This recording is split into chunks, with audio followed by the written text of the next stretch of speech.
Hi, I'm Ashley with Campbell. Thanks for investing your time to help your community be a great place to live. Before you watch the video, make sure to click the subscribe button so that we can help you make educated decisions as a board member.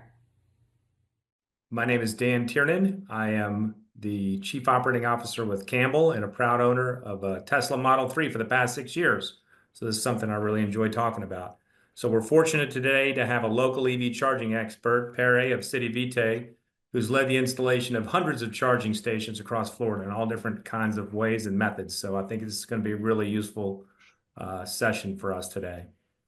So the key things that we're going to cover today, mostly Pere, I'm just going to moderate, are the EV charging market. How long does it take to charge your car?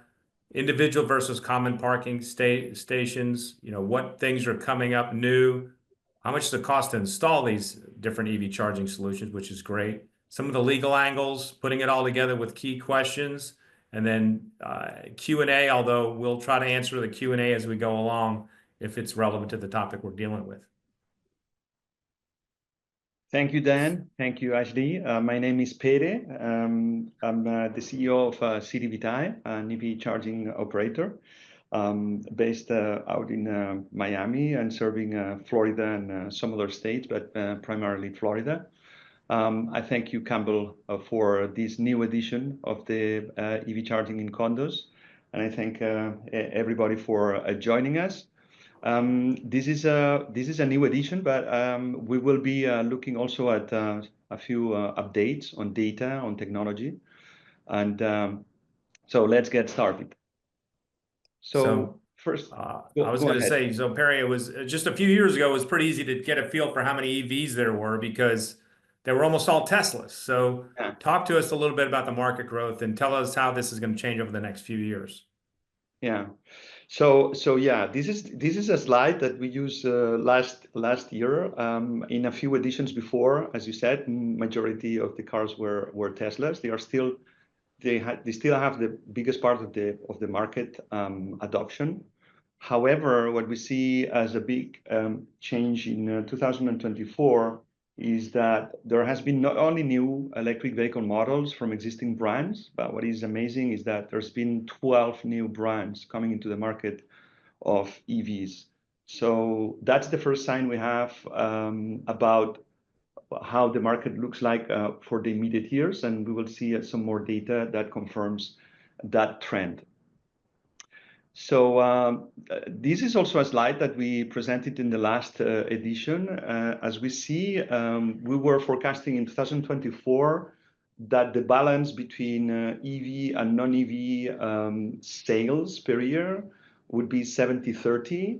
So we have updated this data, and we see that the numbers are now 64-36. Having an increase, rate of adoption. All data is confirmed by very reliable sources. There's not what we usually do to get those charts is to get the average between the most optimistic and the most pessimistic. So that is really something that we can see the 30%, over 30% sales in 2030. Let me give you another image of what is the vision in terms of registrations. So what we see today is that there's been also an increase in number of registrations.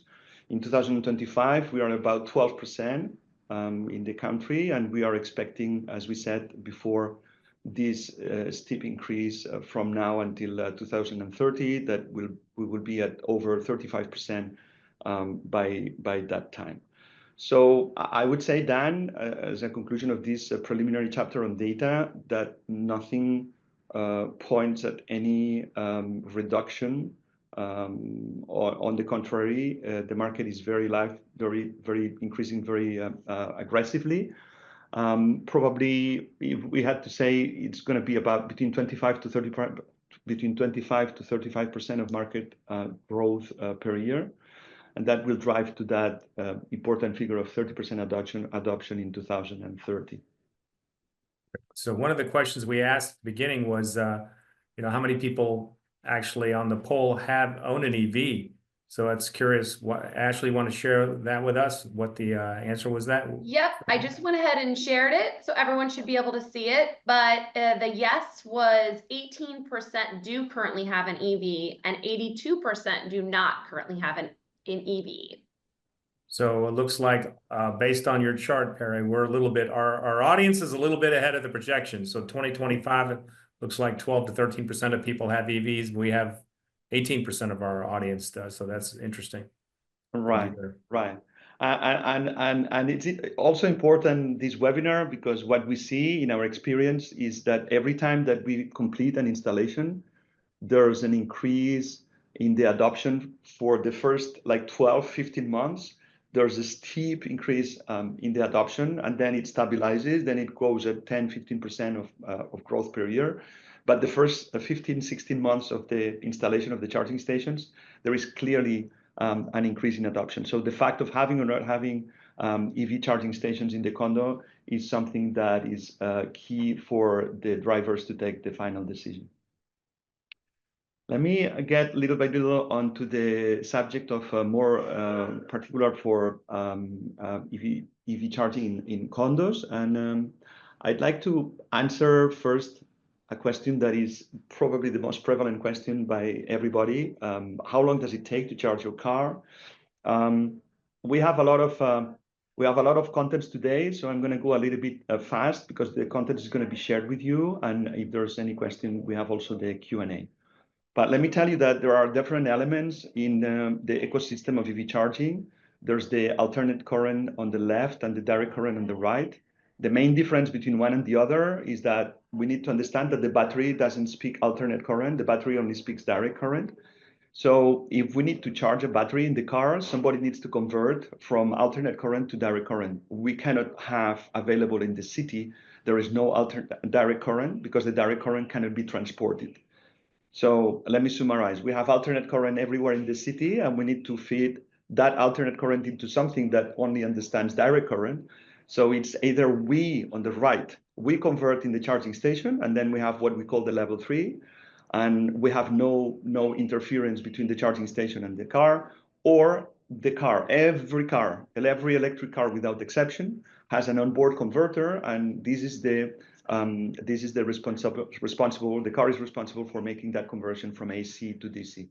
On the left-hand side, the charger is much more simple. It's affordable. It's anywhere between $1,500 to $300 and $500. And on the right-hand side, the prices start to be at about $15,000 to $20,000. So it's about five times more expensive, right? Who buys level 3? Level 3 is bought in a condo in two situations. So if you have reserves that are immense, which is not normally the case when you have a lot of money and you don't know how to spend it, I would say that this is the minority of the condos that are in this situation, especially in Florida nowadays. The other that we mustn't forget is that level 3 doesn't mean only speed, it means also space, right? So when you put a charging station that charges 5 times faster, it means that you need 5 times less number of parking spaces. That is important to remember. So at the end, this is a summary of what we just said. It goes up to 2030, and we have installed recently chargers for every charger. It would be like $80,000 or $90,000. Clearly there's no limit upwards. You could charge a car in 5 minutes, but you would spend like $120,000, $130,000, and definitely you don't need that for a condo. So that's the summary of how long does it take. With a level 2 charging station, it's on average about 4 to 6 hours. The important thing is that when we go on a level 2, it's the onboard converter that is the bottleneck of the system. The charging station cannot inject as much electricity as we want because the converter in the car is deciding what is the charging speed. Whereas on the level 3, if we put more power, the car will take more power. So that closes a little bit the technical chapter and the most prevalent question probably of the EV charging in condos of how long does it take to charge a car. Let me introduce you to the two main business models that you could find in the market. And it's also important to mention that this is not kind of a pigeonhole box. It's not that it's either one or the other. You could find a mix, hybrid models, but primarily what we could say is that in terms of business models, whoever owns the charging station is whoever owns majority of the revenue coming from the energy, right? So on the right-hand side, if you purchase the charging stations, you become the owner of the revenue that is coming from that charging station. The charging station could produce anywhere between 2 to 6, up to 10, perhaps dollars per charge.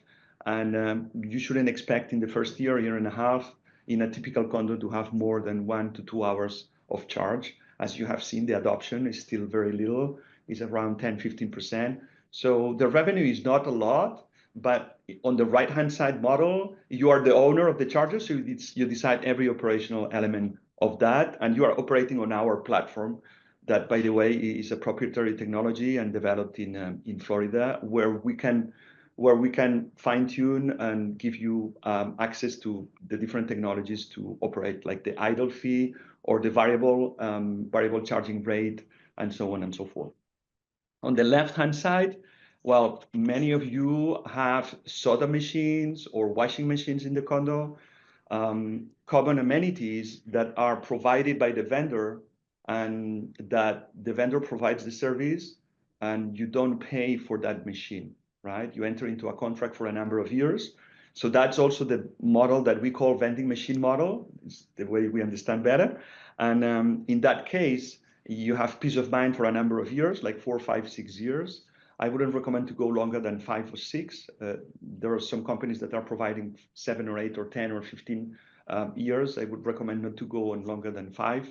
And during that period of time, you are provided the service, you get the warranty, and the operator, we get most of the revenue coming from the energy, because we need to pay back, we need to get the payback on the investment that we have done.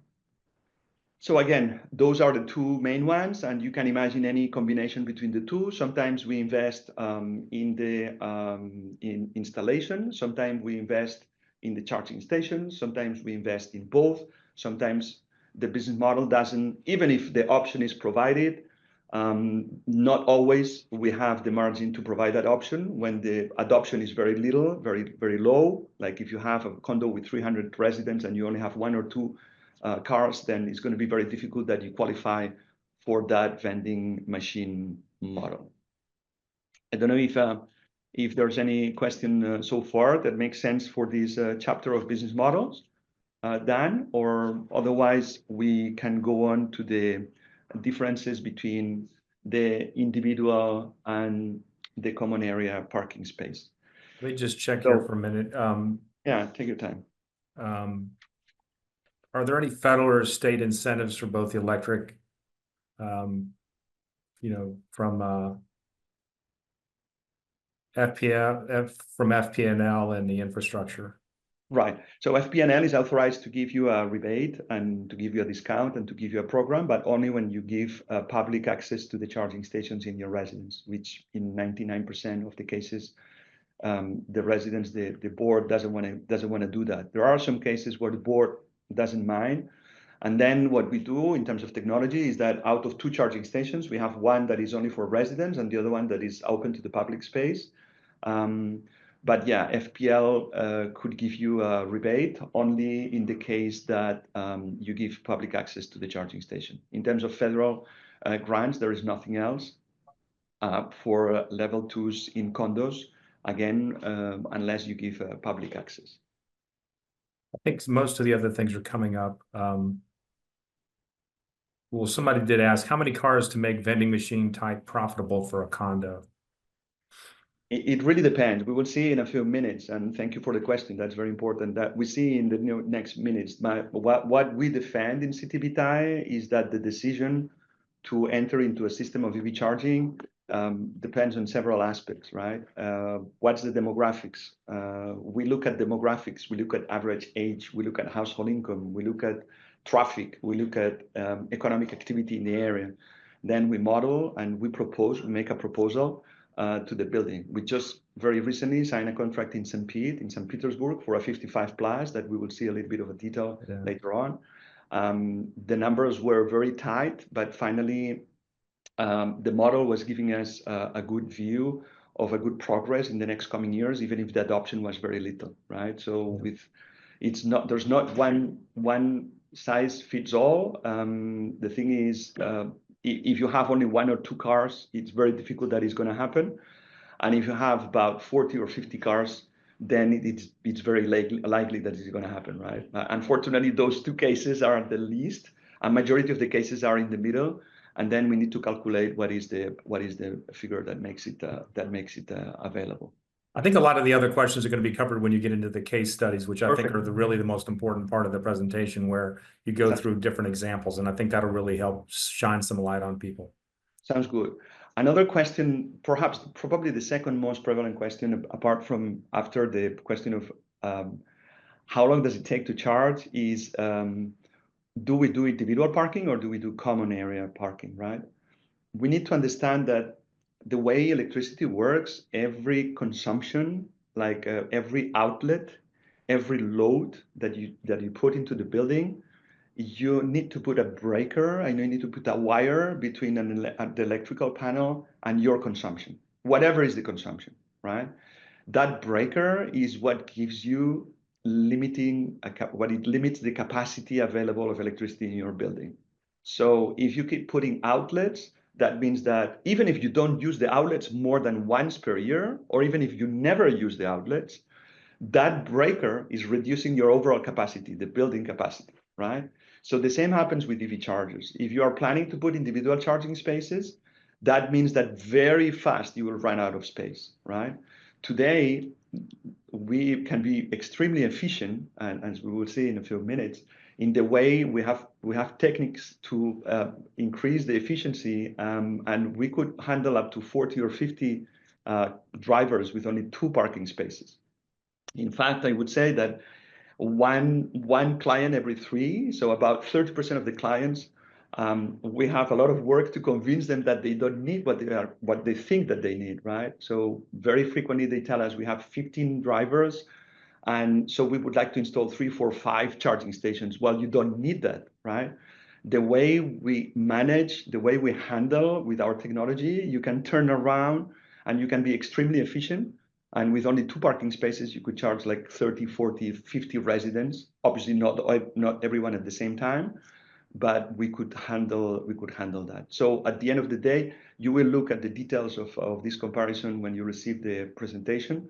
But there's no question that for a building that has already been built, the individual parking space doesn't make sense, with only one exception. I will explain immediately, right? So when individual parking space would make sense, when you have a geometry that is very friendly. If you have like 20 or 30 parking spaces only, a very small community, and you have only 1 floor of parking, then what we do is that we run a conduit, what we call a backbone, and from the backbone, we pull secondary lines to those parking spaces.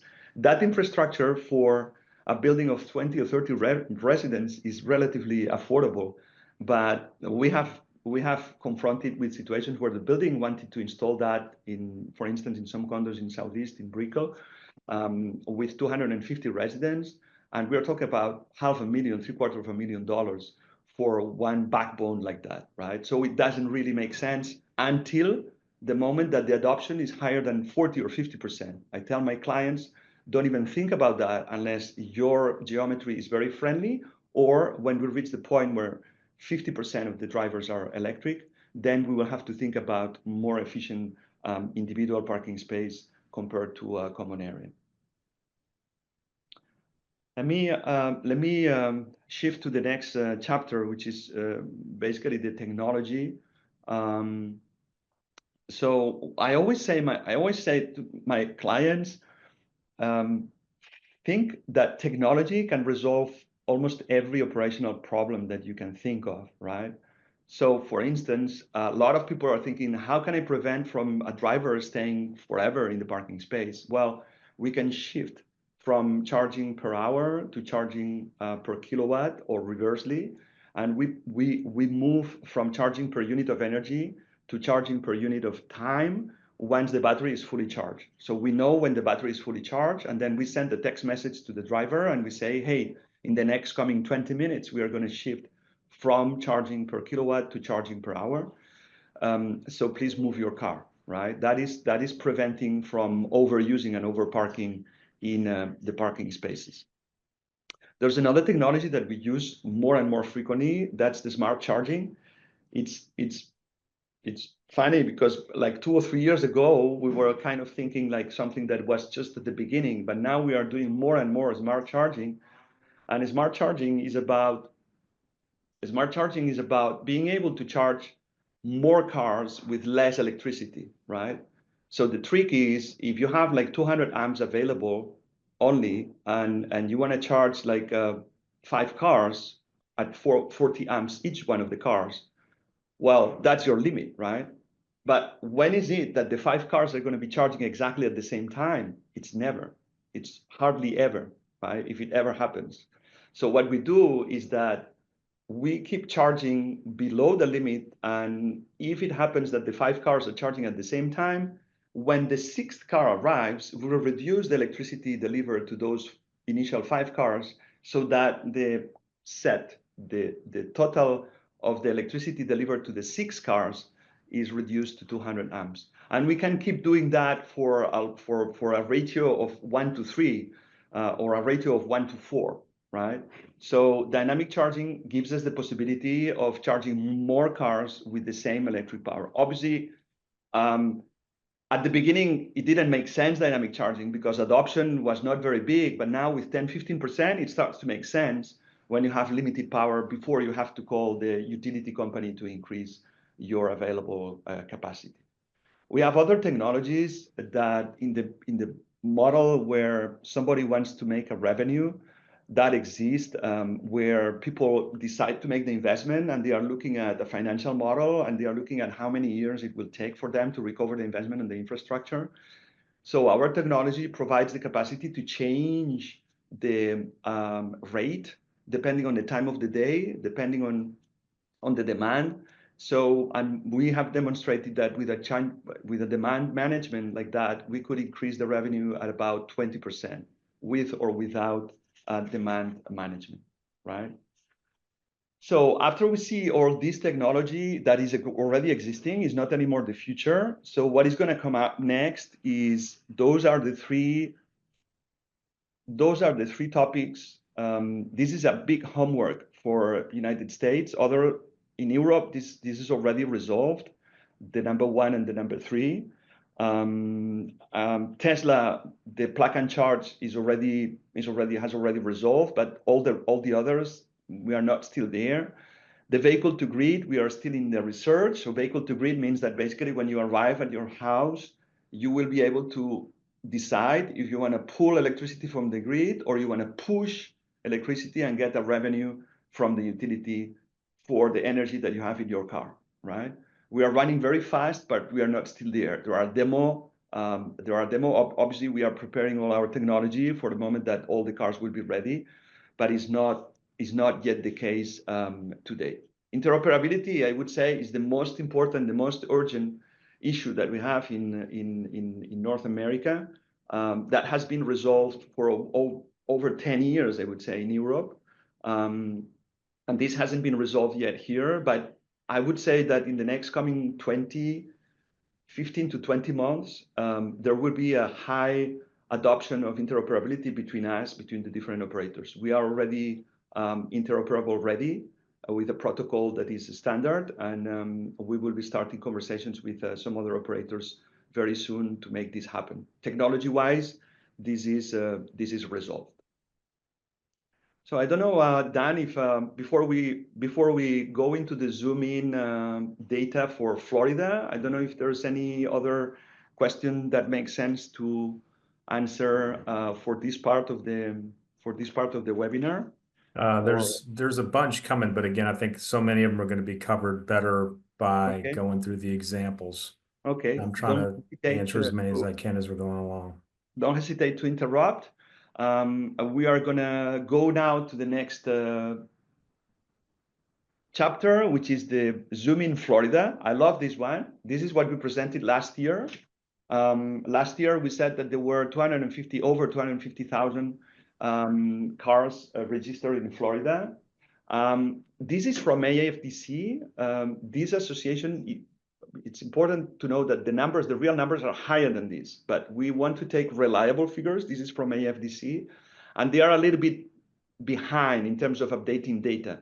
So last year in 2023, which was an estimate, we were saying that there would be 250,000 registrations in Florida, but look at what has happened this year. So in just 1 year, we are in 450,000 vehicles registered, electric or plug-in hybrid in Florida, right? I would like to make a small parenthesis here.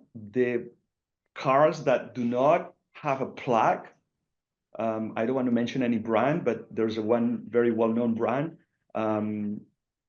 So let's mention it because it's not a big deal. The Toyota Prius is not considered an electric car. It's a beautiful car, it's a great car, but those cars that do not have a plug are not considered anywhere in the statistics.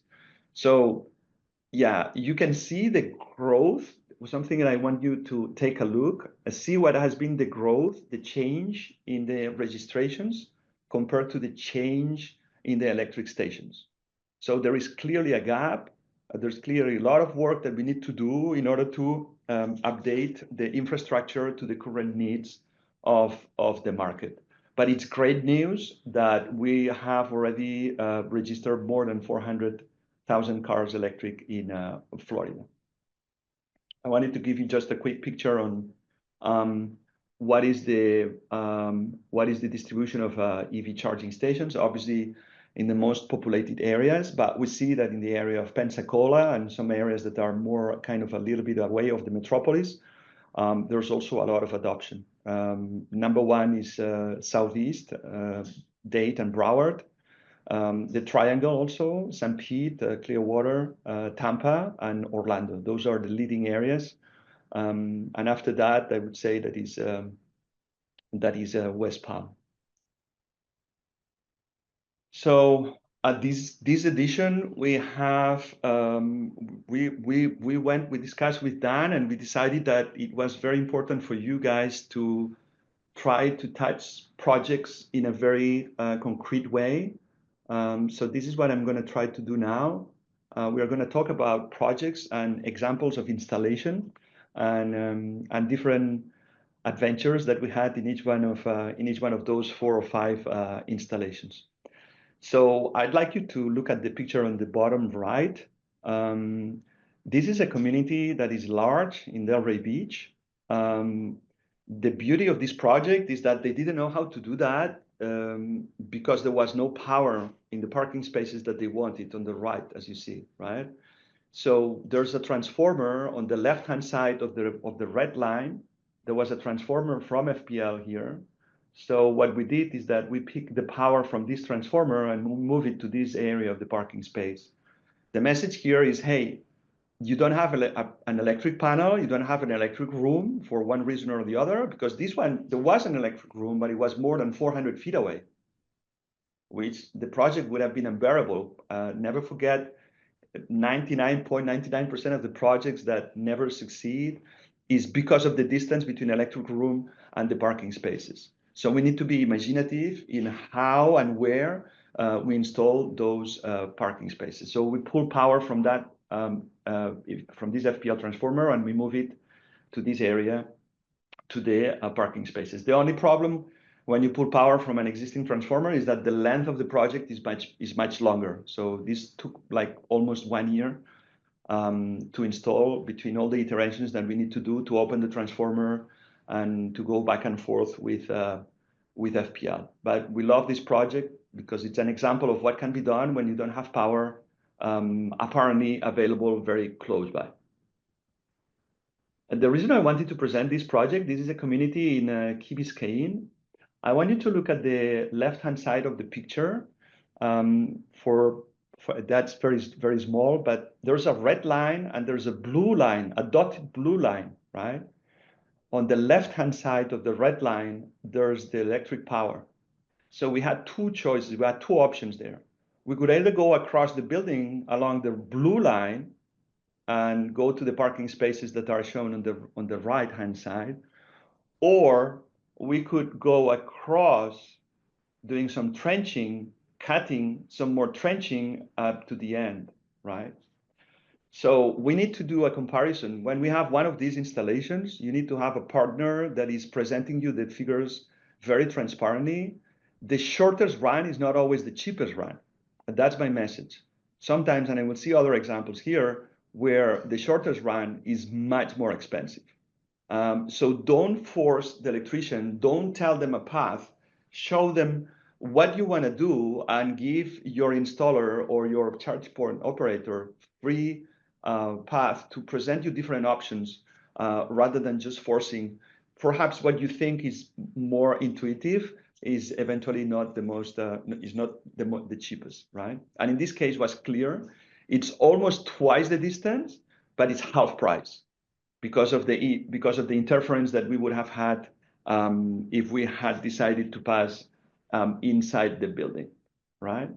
The particular figures and the numbers. So this is no cosmetic, no makeup. The bottom right, it wasn't totally completed yet, but these are 3 parking spaces. Something I want to mention also in this community, when they call City Vitae, they ask to put a level 3 charging station and 2 level 2s.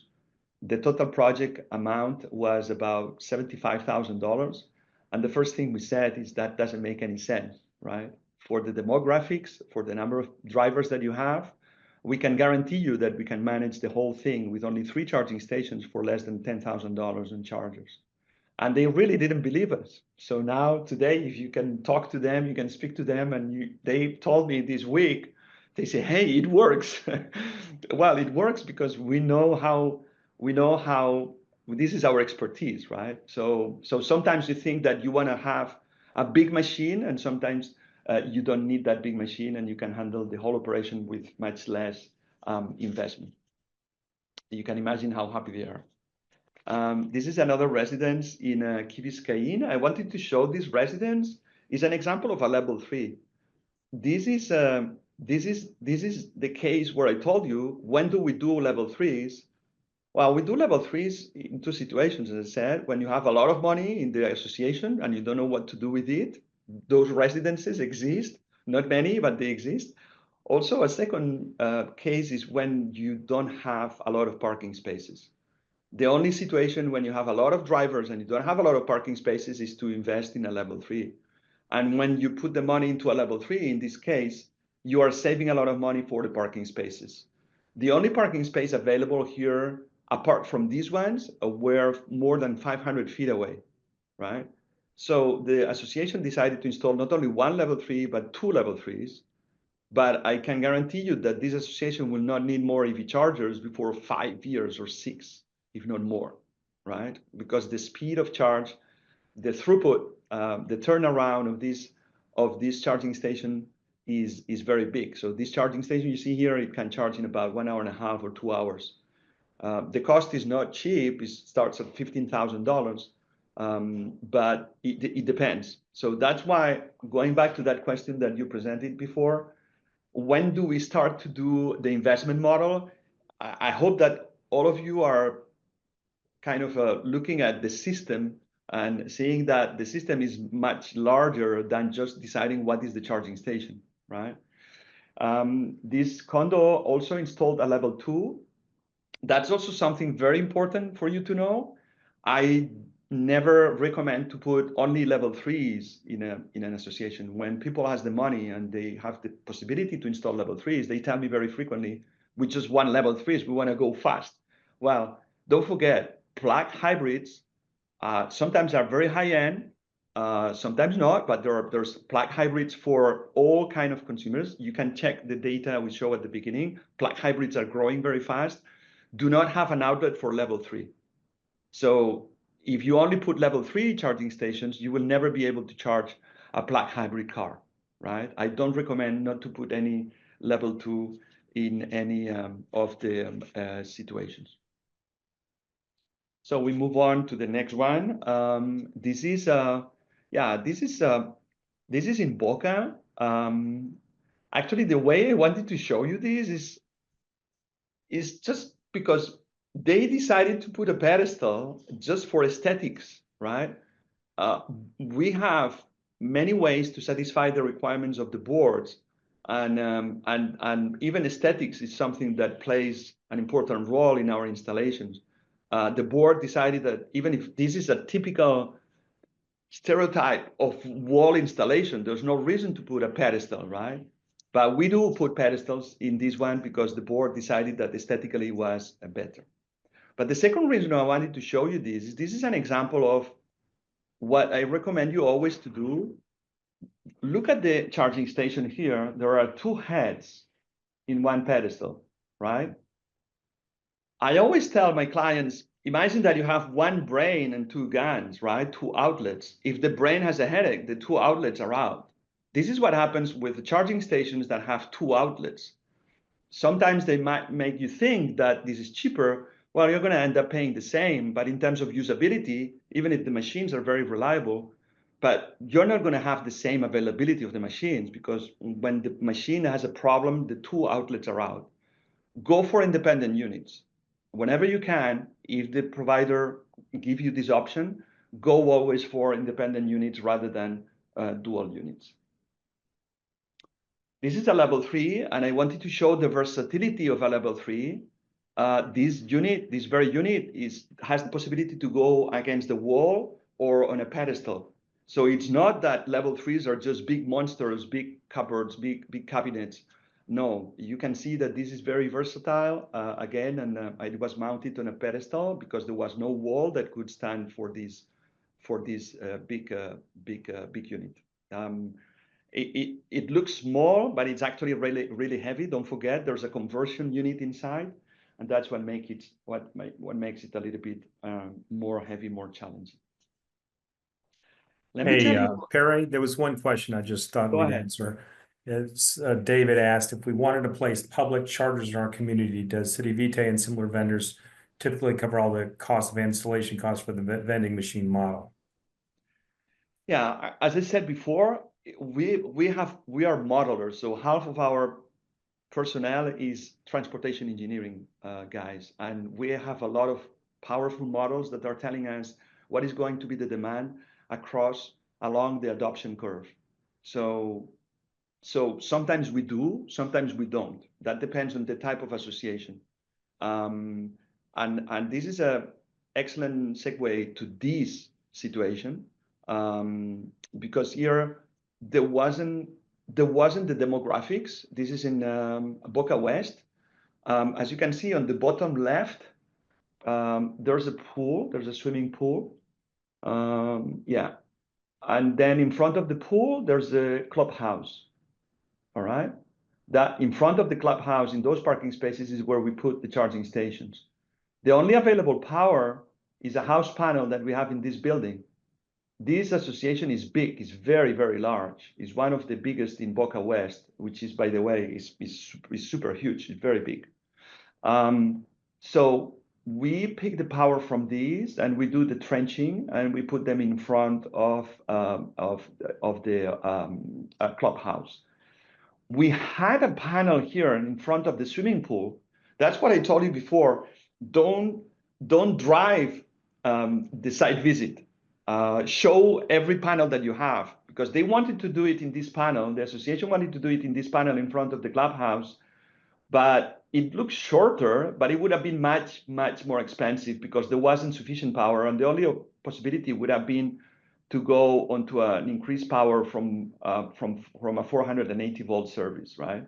So it was much cheaper to make a longer run, but there was available power here. This is an investment, and the demographics was not very favorable, but obviously we took into account that this is Boca West and the potential is huge. But it's very tough to recover the investment in associations that have less than kind of 6 or 7 cars. It's very difficult. In this case, it was a 5 years contract, and we are happy to sign and to work with them. because basically this has also given other partners in the area of Boca West. So this is the last example of installations. We still have about 5 minutes before we enter into the Q&A. I wanted to mention this as another example. Look at the bottom right. There's 3 numbers, 1, 2, and 3, okay? So association came to us and said, we want to do it in the number 1, which is in front of the swimming pool, in between the swimming pool and the tennis court. And right in front, there's a transformer from Duke, right? The transformer from Duke was to the right of this of the swimming pool. So that was option 1. It's okay. It's no big deal. Technically, everything could be done. All right. Now, on option 2, there was a small panel to the left of the swimming pool, right, which was fitting the swimming pool machinery, and there was a 208 service already available. It wasn't easy to go from location 1 to location 2, right? So if we decided to go on the panel for the swimming pool at location 2, we couldn't pick the power from the transformer on location 1. So those were the 2 options.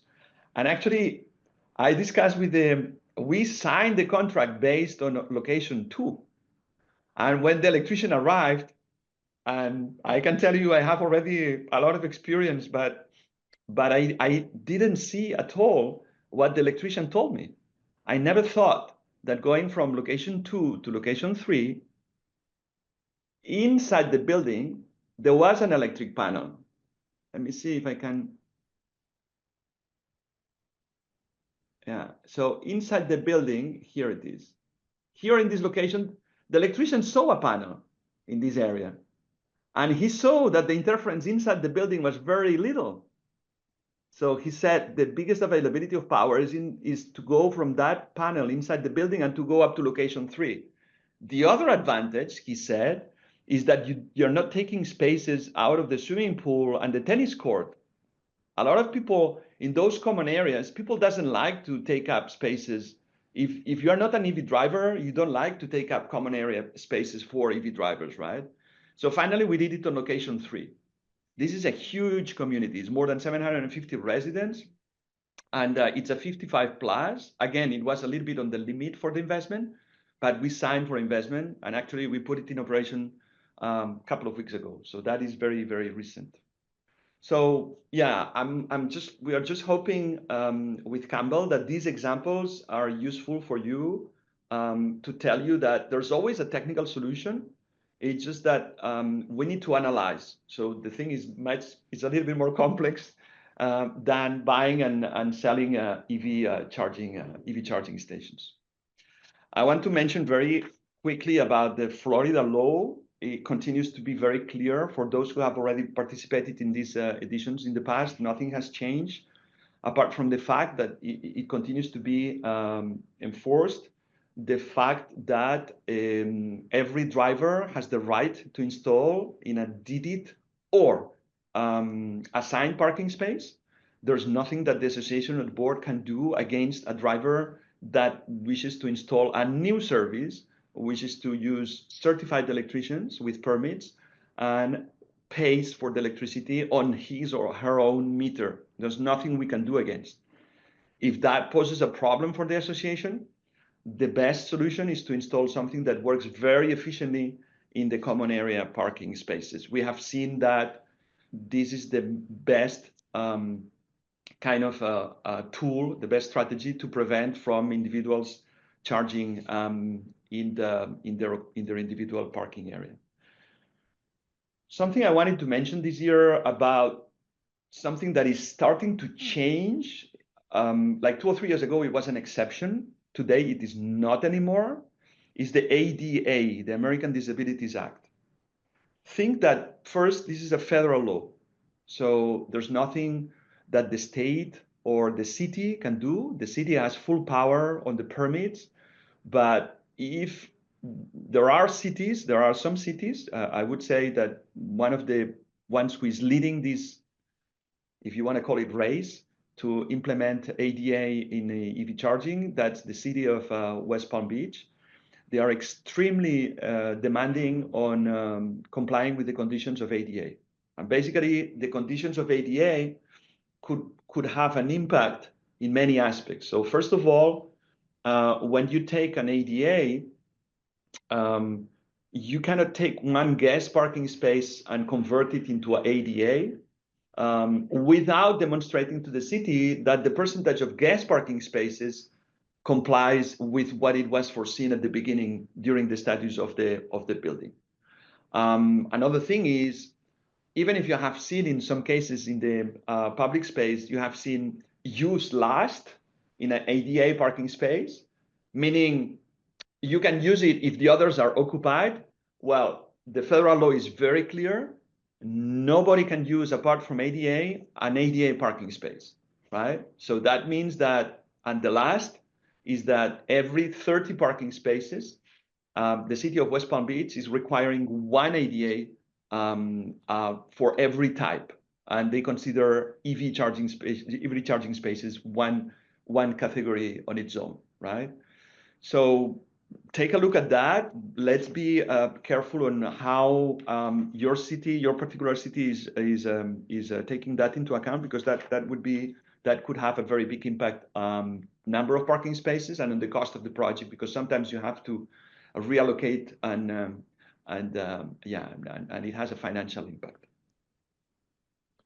Let me go to the concluding slides. So I would say that probably the most important thing is marry somebody who knows the system, who tells you not this is the charging station you need to use. The charging station, as you have seen, is the least important thing.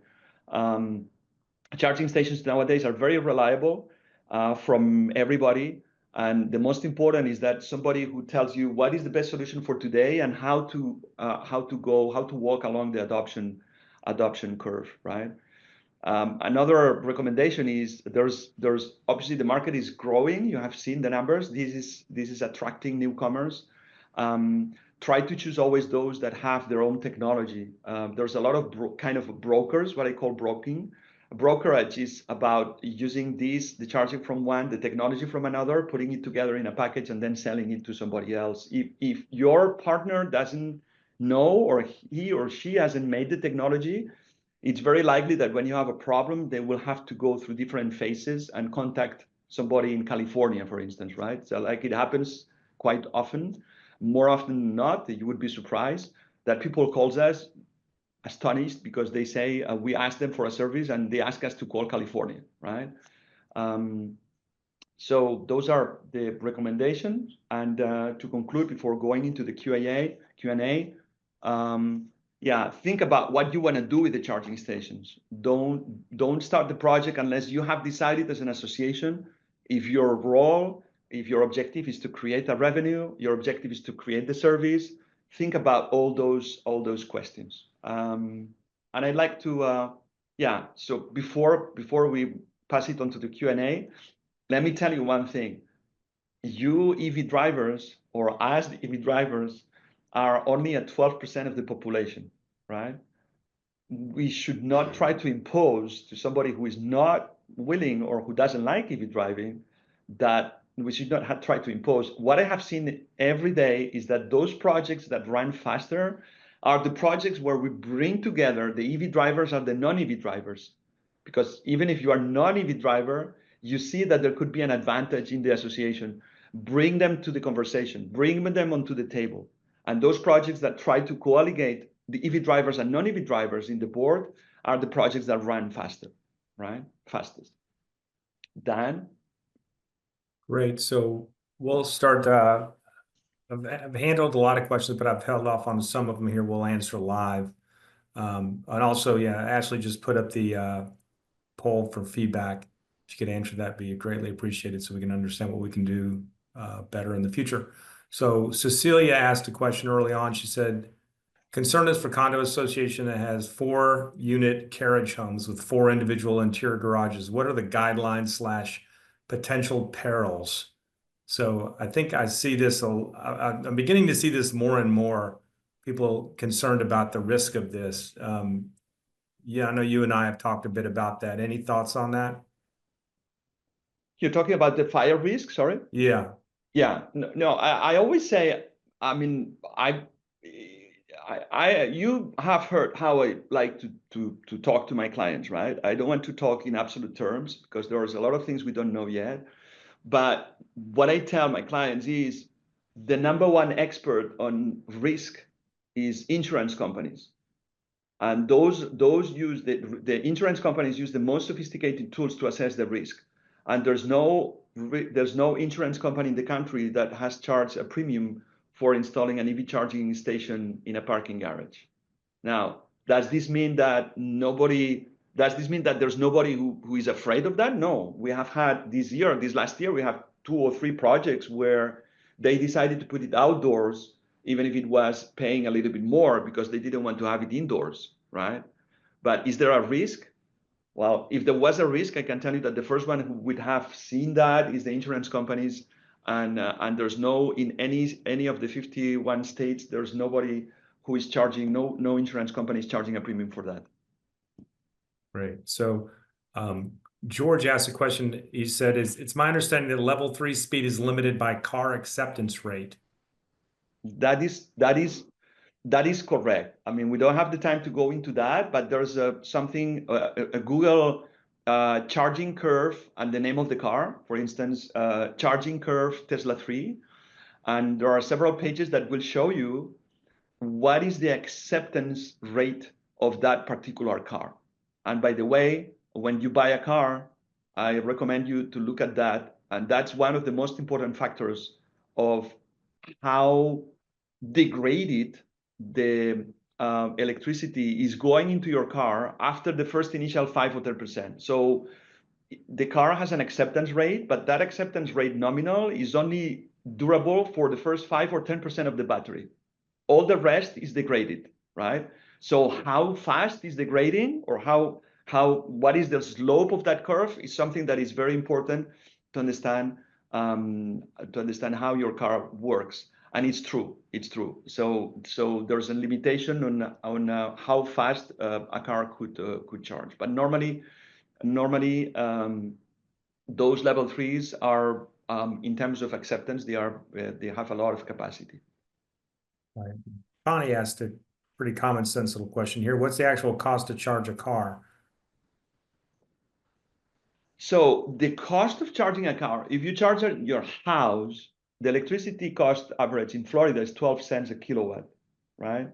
So if your battery is about 60 kilowatt, that means that you will be below $10 to charge to full a car, to fulfill the battery of the car. Now, when you charge in a condo or where you charge in the public space, you're paying the infrastructure, you're paying the charging station, and that price of 12 cents goes around, today, average in the state, 45 cents per kilowatt, right? So that's the cost, then multiplied by 4, by 2.5, between 2 to 3. So yeah, that's the answer. Obviously, if you charge in your house, you're paying your electricity directly to FPL, it's 12 cents a kilowatt. But if you charge in the public space, it's about 45 cents. That's why people like me that own a Tesla Model 3 will charge it at home and pay about $30 a month for the entire month. Yeah. And only time I use the Tesla charging stations are when it's an emergency or long trip. And that's kind of the way it works. Yeah. Having a charger at home is key, actually. That's the most important factor, that decision factor for a driver to buy an EV.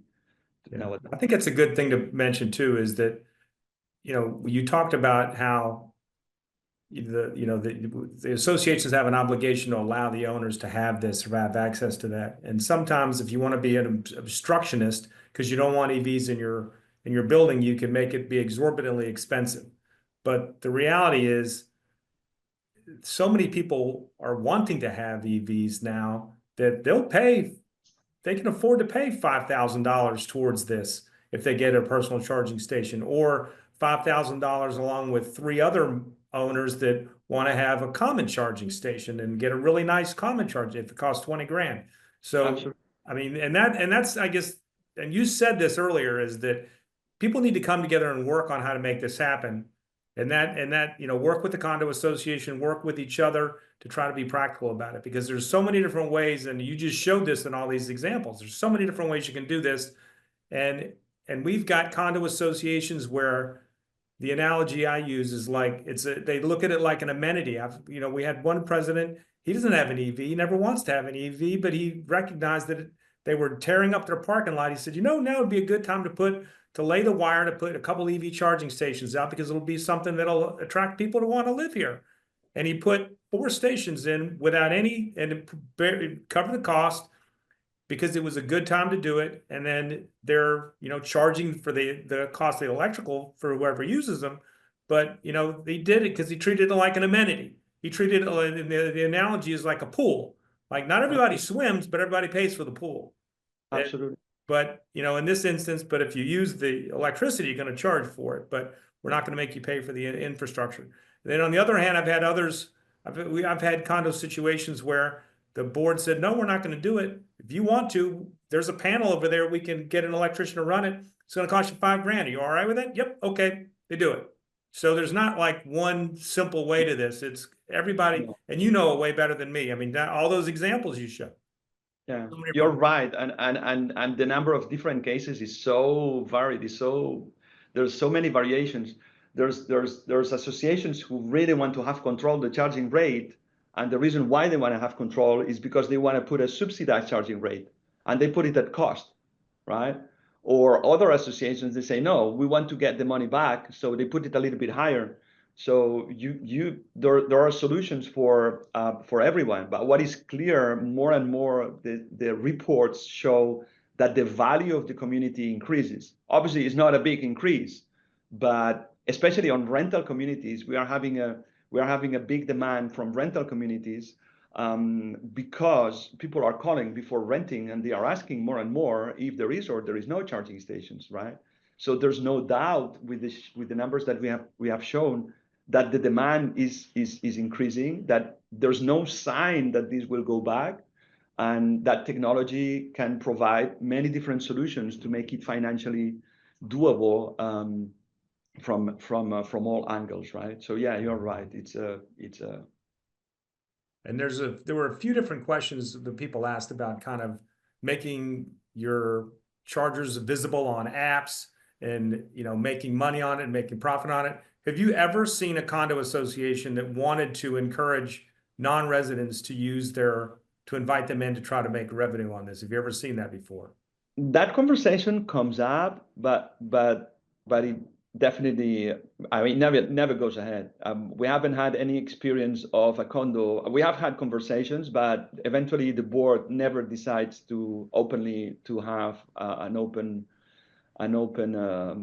parking spot. Only, well, yeah, we had one in I think it was about the month of October in Miami Beach, but it was a condo that didn't have. So it was a condo that was ready to accept having public access, but at the same time, the traffic and the demand and the economic situation of the place would never justify having sufficient traffic. So we recommended not to go that path, because they wouldn't make the money back, right? But normally the association never takes that route. They are very reluctant to have people charging from outside the community. Right. So Greg asked a question, and I wanted to let you answer this. Yeah. And he said, can we install level 2 now and eventually upgrade to level 3?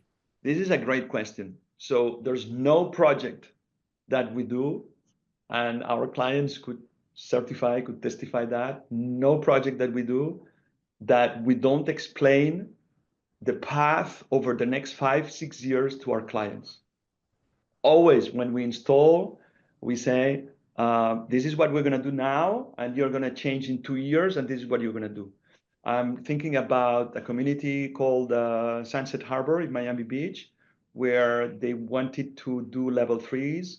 They really wanted the level 3s. They gave us only 2 parking spots, but there was no sufficient demand for level 3s. So we prepared the infrastructure to accommodate a level 3, a transformer in particular.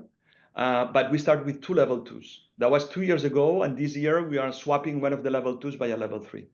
So that's our specialty. We really do approach the project like a long-term 5, 4, 6 years, and we analyze the demand. And that's a great question, because with whoever you work, ask to have full visibility of what's going to happen over the next years, because adoption is not stopping, is growing all the time. Well, unfortunately, we're out of time. So if you've got questions for Pere, we're going to send out his contact information. We're going to send out the presentation. So if there's something you missed or want some more clarification on, you'll have that, and you can ask him whatever questions you like. So thanks again, everybody, for joining today. Really appreciate it.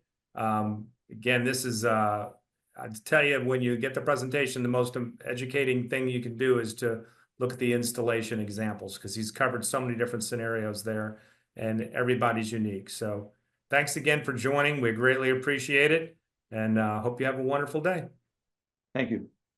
Thanks for watching. For more great educational content, click the subscribe button now.